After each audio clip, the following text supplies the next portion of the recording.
സന്തോഷ് സർലിംഗ് കൂടി എന്നോടൊപ്പമുണ്ട് പാലക്കാട് നിന്ന്. സന്തോഷേ, good morning.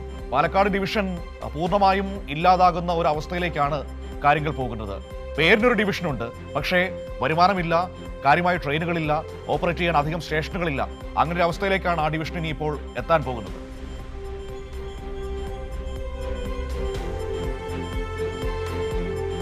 Good morning Manu. അതിപ്പോൾ കഴിഞ്ഞ 2 ആഴ്ചയായി പാലക്കാടുമായി ബന്ധപ്പെട്ട് റെയിൽവേയിൽ നിന്ന് വളരെ നെഗറ്റീവായ തിരിച്ചടി കിട്ടുന്ന കാര്യങ്ങൾ മാത്രമേ കേൾക്കുന്നുള്ളൂ. കാരണം 1980 മുതൽ ആഗ്രഹിക്കുന്ന കോച്ച് ഫാക്ടറി ഇല്ല എന്ന് പറഞ്ഞു.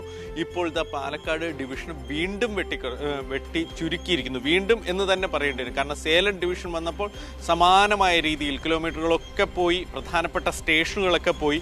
ഇപ്പോൾ വീണ്ടും വെട്ടി ചുരുക്കുമ്പോൾ പാലക്കാട് ഡിവിഷൻ്റെ കിലോമീറ്റർ 582.7 മാത്രമായി കുറയുന്നു എന്നതാണ്. ദൂരപരിധിയൊക്കെ കുറഞ്ഞ് ആകെ ഉത്തര കേരളത്തിൽ മാത്രം നിൽക്കുന്ന ചെറിയൊരു ഡിവിഷനായി മാറി. പാലക്കാട് ഡിവിഷൻ്റെ കണക്കൊക്കെ നോക്കുമ്പോൾ 1956 രൂപീകൃതമായ ഇന്ത്യയിലെ തന്നെ ഏറ്റവും പഴക്കമുള്ളൊരു ഡിവിഷനാണ് എന്ന് മാത്രമല്ല, ഈ ഉത്തര കേരളത്തിൽ നിന്ന് ആരംഭിച്ച് സൗത്ത് ഇന്ത്യയുടെ പല മേഖലകളിലും വ്യാപിച്ചിരുന്ന വലിയൊരു ഡിവിഷനാണ് ഇപ്പോൾ ചുരുങ്ങി അത് കേരളത്തിൻ്റെ ഒരു പാർട്ടിൽ മാത്രമുള്ള വെറും 582 കിലോമീറ്റർ മാത്രം വ്യാപ്തിയുള്ള ഒരു ഡിവിഷനായി ചുരുങ്ങിയിരിക്കുന്നത്. ഇതിൻ്റെ ഒരു പ്രധാനപ്പെട്ട ഒരു പ്രശ്നമായി എല്ലാ ജീവനക്കാരും ചൂണ്ടിക്കാണിക്കുന്നത് റെയിൽവേ ബോർഡ് എപ്പോഴും വരുമാന അധിഷ്ഠിതമായാണ് വികസന പ്രവർത്തനങ്ങൾ ഓരോ ഡിവിഷനിലും നിശ്ചയിക്കാറുള്ളത്. ടിക്കറ്റ് വരുമാനം നോക്കും, ചരക്ക് ഗതാഗത വരുമാനം നോക്കും, ഇതൊക്കെ നോക്കും. ഇതിൽ ഈ ചരക്ക് ഗതാഗതം നോക്കുമ്പോൾ ഈ മംഗളൂരു കേന്ദ്രീകരിച്ചിട്ടുള്ള വിമാനത്താവള റെയിൽ കണക്ടിവിറ്റി ഉണ്ട്, തുറമുഖ കണക്ടിവിറ്റി ഉണ്ട്, വിവിധ കമ്പനികളുണ്ട്, രാസവള കമ്പനികൾ, സിമെൻറ്റ് ഫാക്ടറികളൊക്കെ ഉണ്ട്. ഇതിൽ നിന്നുള്ള ചരക്ക് നീക്കമൊക്കെയുള്ള വരുമാനത്തിൻ്റെ 90% പാലക്കാട് ഡിവിഷന് നിലനിർത്തുന്നത്. ഇനിയിപ്പോൾ ടിക്കറ്റ് നിരക്ക് നോക്കിയാൽ, ടിക്കറ്റിൻ്റെ വരുമാനം നോക്കിയാൽ തന്നെ മംഗളൂരു സൗത്ത്, മംഗളൂരു ജംഗ്ഷനൊക്കെയാണ് ഈ റെയിൽവേ ബോർഡിൻ്റെ കണക്ക് പ്രകാരം എ ക്ലാസ് സ്റ്റേഷനുകളായി വരുന്നത്. അവിടെ നിന്നാണ് ഏറ്റവും കൂടുതൽ ടിക്കറ്റ് വരുമാനമൊക്കെയുള്ള സ്റ്റേഷനുകളിലൊന്നാണത്.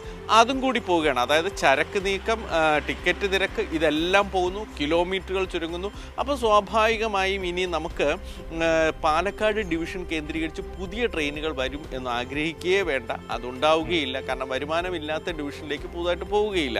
അപ്പോൾ എന്തുകൊണ്ട് സംഭവിക്കുന്നു എന്ന് പറയുമ്പോൾ റെയിൽവേ ബോർഡ് പലപ്പോഴും ഇപ്പോഴും ഏറ്റവും അവസാനം ഇതുമായി ബന്ധപ്പെട്ടും പറയുന്നത്, എംപിമാർ കണ്ടപ്പോഴൊക്കെ പറയുന്നത്, ഇത് കുറച്ചുകൂടി സ്വതന്ത്രമായി പ്രവർത്തിക്കാനുള്ളൊരു സാഹചര്യമെന്ന് അത്തരം വാക്കുകൾ ചുരുക്കുകയാണ്. പക്ഷേ അതിനപ്പുറത്തേക്ക് ലോബിയിങ് വിജയിക്കുന്നു, മറ്റു പല ഡിവിഷനുകളും വലുതാക്കാൻ ഉള്ള ലോബിയിങ് വിജയിക്കുന്നു എന്നതാണ് വസ്തുത. എന്തായാലും ഇതിപ്പോൾ അംഗീകരിക്കാതിരിക്കാനുള്ള അവസ്ഥ ഇല്ലാത്ത കാര്യത്തിൽ എത്തിയിരിക്കും. കാരണം വിജ്ഞാപനം വന്നതിന് ശേഷമാണ് ജനപ്രതിനിധികൾ പോലും അറിയുന്നത്. അതുവരെ അത് കൃത്യമായി രഹസ്യമാക്കി വയ്ക്കാൻ റെയിൽവേ ബോർഡിന് കഴിഞ്ഞിരിക്കുന്നു. അല്ല, അതൊരു പ്രധാനപ്പെട്ട കാര്യമാണ് സന്തോഷ്. കാരണം ഈ കഴിഞ്ഞ നാളുകളിൽ ഈ തീരുമാനങ്ങൾ നേരത്തെ തന്നെ ഇവരുടെ ആലോചനയിലുണ്ടായിരുന്നു. അത് പുറത്തു വന്ന നിമിഷം മുതൽ ശക്തമായ പ്രതിഷേധങ്ങൾ ഉയർന്നിരുന്നു. അതിന്റെ ഭാഗമായിട്ട് ഈ തീരുമാനം മാറ്റിവെച്ചുകൊണ്ടിരിക്കുകയായിരുന്നു. പക്ഷേ ഇപ്പോഴിതാ ഇന്നലെ രാത്രി ഒരു 11 മണിയോട് കൂടിയാണ്, 10:00-ക്ക് ശേഷമാണ് ഈ തീരുമാനം വരുന്നത് തന്നെ. ആരും അറിയാതെ വളരെ വേഗത്തിൽ ഇരുട്ടിന്റെ മറപറ്റി റെയിൽവേ ഒരു തീരുമാനം ഇംപ്ലിമെന്റ് ചെയ്യുകയാണ്. എന്നിട്ട് പറയുന്നത് അതിന്റെ ന്യായീകരണം എന്താണ്? 2 സോണുകൾ തമ്മിലുള്ള അധികാര കൈമാറ്റം അത് സുഗമമാക്കാൻ വേണ്ടിയുള്ള ഭരണപരമായ നടപടി എന്നാണ്. ഏത് ഒരു ഡിവിഷനെ വെട്ടിമുറിച്ച് ഇല്ലാതാക്കാൻ റെയിൽവേ നൽകുന്ന വിശദീകരണമാണ് ഭരണപരമായ സൗകര്യങ്ങൾക്ക് വേണ്ടിയുള്ള നടപടിയെന്ന്. പാലക്കാട് ഡിവിഷൻ മംഗലാപുരം വരെ ഓടിയിരുന്നുവെങ്കിൽ എന്ത് ഭരണപരമായ പ്രശ്നമാണ് റെയിൽവേക്ക് ഉണ്ടായിരുന്നത്? ഇത് കേരളത്തോടുള്ള അവഗണന തന്നെയാണ്, അതിലൊരു സംശയം വേണ്ട.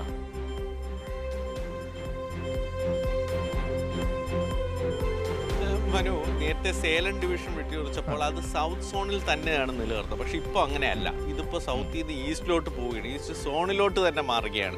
അതായത് കൊങ്കൺ റെയിൽവേ ആയിട്ടൊന്നും ഇനി ഇപ്പോൾ ഈ ഡിവിഷൻ ഒരു കണക്ടിവിറ്റിയും ഒരു കണക്ഷനും ഇല്ല എന്ന അവസ്ഥയിലേക്ക് എത്തുന്നു. നമ്മുടെ ഇപ്പോൾ പാലക്കാട് ഡിവിഷൻ്റെ തന്നെ ട്രെയിനുകളൊക്കെ ആരംഭിക്കുന്ന ഈ മംഗളൂരിൽ നിന്നുള്ള സ്റ്റേഷനുകളിൽ നിന്നുള്ള ട്രെയിനുകളൊക്കെ ഇനിയിപ്പോൾ വേറൊരു സോണിലോട്ട് പോകുന്നു, ഈസ്റ്റ് സോണിലോട്ട് പോകുന്നു എന്നാണ്. ഇനിയിപ്പോൾ ഒരു പുതിയ ട്രെയിൻ ആരംഭിക്കുമ്പോൾ പാലക്കാട് ഡിവിഷൻ അത് എവിടെ, എങ്ങനെ, എത്ര എന്നതൊക്കെ ഇനിയിപ്പോൾ ഈ സോണുമായി ചിന്തിക്കണം, അല്ലെങ്കിൽ മറ്റു സോണുമായി ചിന്തിക്കണം. അത് വലിയൊരു എന്താ പറയുക, നൂലാമാലകളിലൊക്കെ പോകുന്നൊരു കാര്യമാണ്. അതായത് ഏറ്റവും അവസാനം റെയിൽവേ ബോർഡുമായിട്ടൊക്കെ ഡിസ്കസ് ചെയ്യുന്ന സോണുകൾക്കുള്ള ആ സ്വാതന്ത്ര്യം പോകുന്നു, ഡിവിഷനുള്ള വരുമാന മാർഗം പോകുന്നു എന്നതൊക്കെയാണ് ഇവിടുത്തെ ഒരു പ്രധാന പ്രശ്നം. ഈ ജീവനക്കാരെ സംബന്ധിച്ചിടത്തോളം സോൺ മാറുമ്പോൾ സ്വാഭാവികമായും അവരുടെ ഉദ്യോഗ കയറ്റം, സ്ഥലം മാറ്റം എന്നിവയൊക്കെ മാറും.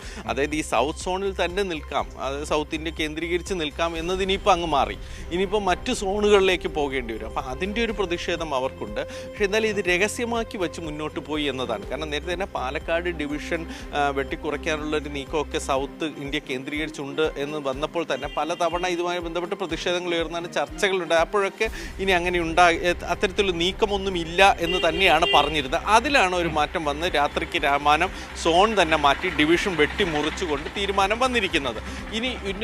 ഇനിയൊരു നമ്മളിനി അഭിമുഖീകരിക്കാൻ പോകുന്ന ഒരു പ്രശ്നം, നമ്മുടെ പല ട്രെയിനുകളുടെയും പേരുകൾ മാറും. ഇപ്പോൾ തന്നെ കേരളത്തിലോടുന്ന പല ട്രെയിനുകൾക്കും മലയാളത്തിലുള്ള പേരുകളേ ഇല്ല, മലയാളത്തിലുള്ള ബോർഡുകൾ തന്നെ കാണാനില്ല. അതായത് ഉദാഹരണമായി തിരുവനന്തപുരത്ത് നിന്ന് പാലക്കാട് ടൗൺ വരെ ജംഗ്ഷൻ വരെ ഓടിക്കൊണ്ടിരുന്ന അമൃത, ഈ അമൃതയൊക്കെ ഇപ്പോൾ മാറി തമിഴ്നാട്ടിലേക്ക് കൂടി വലിച്ചു നീട്ടിയപ്പോൾ ഒരു മലയാളി ബോർഡ് പോലുമില്ല, പേര് പോലുമില്ല. പല തവണ ഇത് ആവശ്യപ്പെട്ടതാണ്, പക്ഷെ അപ്പോഴൊക്കെ ഹിന്ദി, തമിഴ് എന്നൊക്കെയാണ്. ഇനിയിപ്പോൾ നമുക്ക് മലയാളി പേരുകളേ ഇല്ലാത്ത, മലയാള ബോർഡുകളെ കാണാത്ത ട്രെയിനുകളൊക്കെ നമുക്കിനി കാണാൻ കഴിയും. മനു.